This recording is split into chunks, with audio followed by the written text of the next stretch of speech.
Director గారు నమస్కారం అండి. నమస్కారం అండి అంజలి గారు. నేను మిమ్మల్ని ఇంటర్వ్యూ చేద్దాం అనుకున్నప్పటి నుంచి మీ ఇంటర్వ్యూస్ కోసం నెట్‌లో వెతికితే పెద్దగా మీరసల ఎవరికీ ఇవ్వలేదు మీ పర్సనల్ ఇంటర్వ్యూ ఎవ్వరికీ. అవకాశం రాలేదు.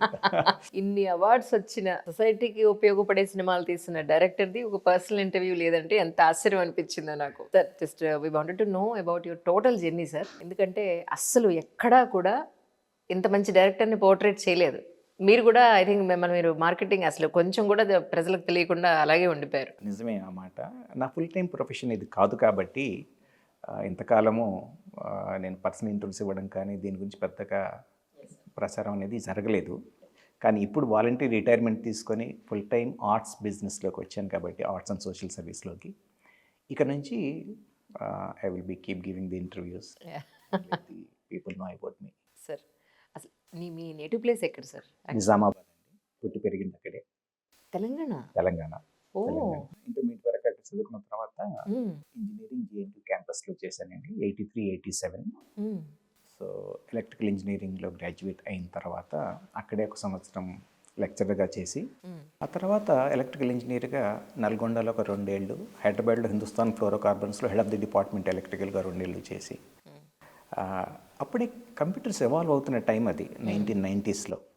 సో ఆ టైంలో క్యారియర్ షిఫ్ట్ చేసుకుంటే బాగుంటుందన్న ఉద్దేశంతో అమెరికాకి మాస్టర్స్ చేయడానికి 92లో వెళ్ళానండి. అక్కడ యూనివర్సిటీ ఆఫ్ టెక్సాస్లో మాస్టర్స్ చదివిన తర్వాత అక్కడే కంటిన్యూస్గా మేము అంటే కంటిన్యూస్గా నేను 16 ఏళ్ళు వర్క్ చేశాను. Starting with JP Morgan Chase అంటారు ఈ రోజుల్లో, అప్పట్లో కెమికల్ బ్యాంక్ అనేవాళ్ళు. అక్కడ జర్నీ స్టార్ట్ అయ్యి ఐటీ క్యారియర్, ఆ తర్వాత ఫార్మర్ బెల్ ల్యాబ్స్ అక్కడ 9 సంవత్సరాలు చేశానండి. నా ఐటీ కెరీర్ అంతా ఒక రకంగా చెప్పాలంటే బెల్ ల్యాబ్స్లోనే గ్రో అయింది. సి లాంగ్వేజ్ ఇన్వెంట్ చేసిన డెనిస్ రిచీ, అలాగే రాబర్ట్ స్టార్ట్సప్, వీళ్ళందరూ లెజెండ్స్ అందరూ కంప్యూటర్ దాని ఫీల్డ్లో. సో వాళ్ళు పనిచేసిన బిల్డింగ్లోనే పని చేయడం నా అదృష్టంగా చెప్పుకోవాలి. సో నా కెరీర్ అంతా అలా బిగిన్ అయింది. ఆ తర్వాత జాన్సన్ అండ్ జాన్సన్ అనే కంపెనీకి మూవ్ అయ్యాను. ఓ చాలా మంచి కంపెనీ సార్. 5 ఏళ్ళు అక్కడ వర్క్ చేసిన తర్వాత ఇండియాకి 2008లో పర్మనెంట్గా వచ్చేసాం ఫ్యామిలీని తీసుకొని. Okay okay. So assistant vice president of a company Alliance Global Services అంటారు అప్పట్లో. సో జాన్సన్ జాన్సన్ అకౌంట్కి హెడ్గా ఇక్కడికి వచ్చాను. తర్వాత 18 సంవత్సరాలు దాదాపుగా చేసిన తర్వాత ఇప్పుడు వాలంటీర్ రిటైర్మెంట్ తీసుకొని full time I want focus in to arts and social service. I got such a long journey sir really. కానీ మీరు యాక్టింగ్ సైడ్ ఎలా వెళ్ళారు సార్ యాక్చువల్లీ? అంటే మీ ఇంట్లో ఎవరైనా ఉన్నారా మీ చిన్నప్పుడు? అవునండి, మా నాన్నగారు ఇన్స్పిరేషన్ చెప్పాలి. మా నాన్నగారు makeup artist.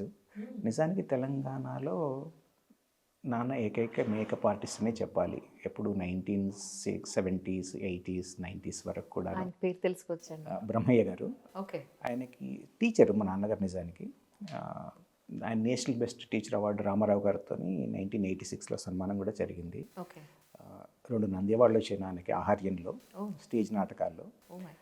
So he's founder member of multiple association, dramatic associations నిజామాబాద్లో. గౌతమ కళా సమితి అని నేను కూడా అందులోనే నా ఏమంటారు నాట జీవితాన్ని ప్రారంభించాను. Okay okay.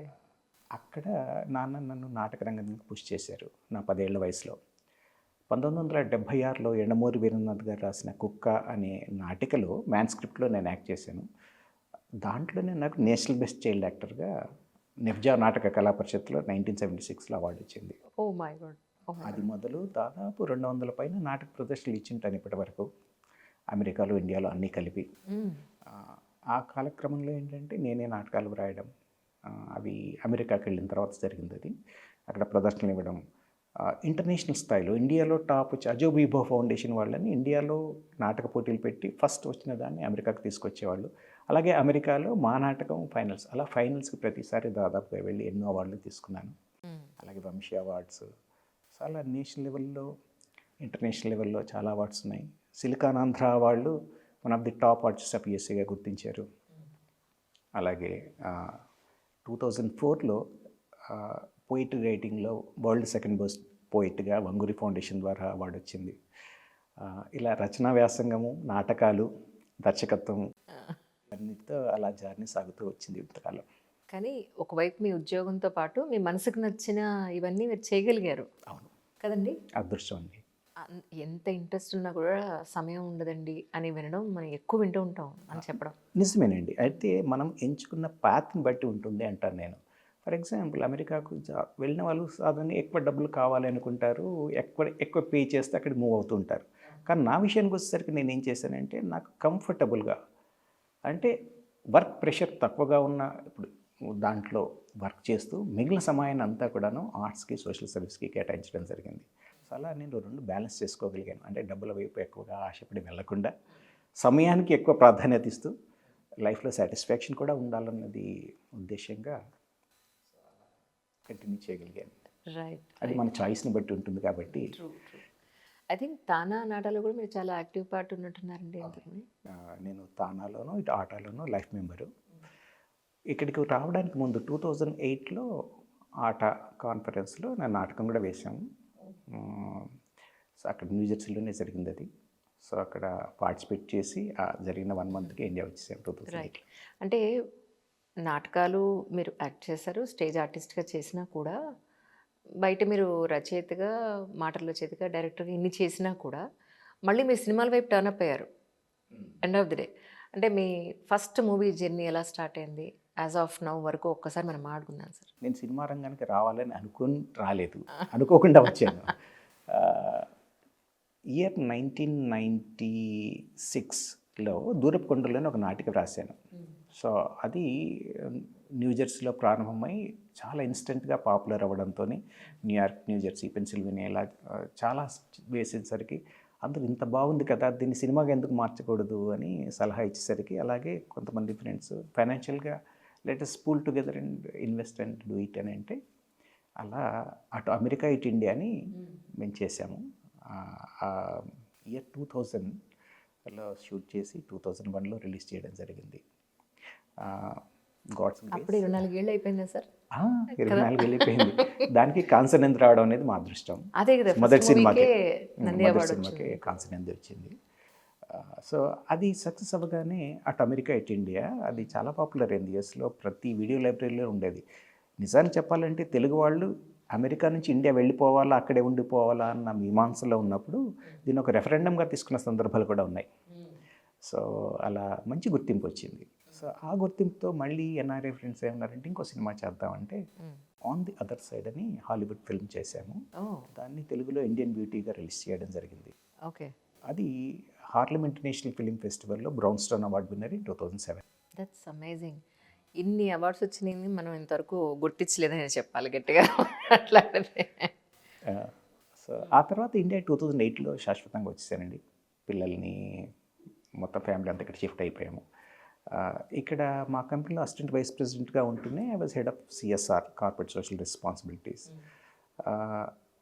అందులో మాటల ప్రస్తావనలో ఏమొచ్చిందంటే ఒక ఆర్ట్స్ ఫామ్ని సోషల్ సర్వీస్ కోసం ఎలా ఉపయోగించాలి ఆ థాట్ ట్రిగ్గర్ అయ్యి ఒక సినిమా చేసి పూల్ చేసుకో. ఒక ఐటీ కంపెనీ సినిమా చేయడం అంటే అదొక వింత.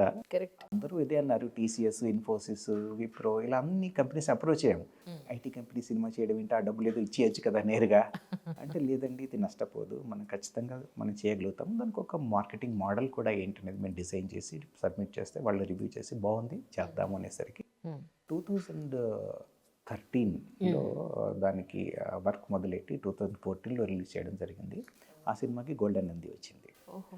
సో ఏదైతే మేము మార్కెటింగ్ ఎలా అయితే అనుకున్నామో అలా డిజైన్ అఫ్కోర్స్ ఎక్కువ డబ్బులు కాకపోవచ్చు కానీ but it's a very successful. నాకు చాలా సాటిస్ఫాక్షన్ ఈ సినిమా ఆత్రేయ.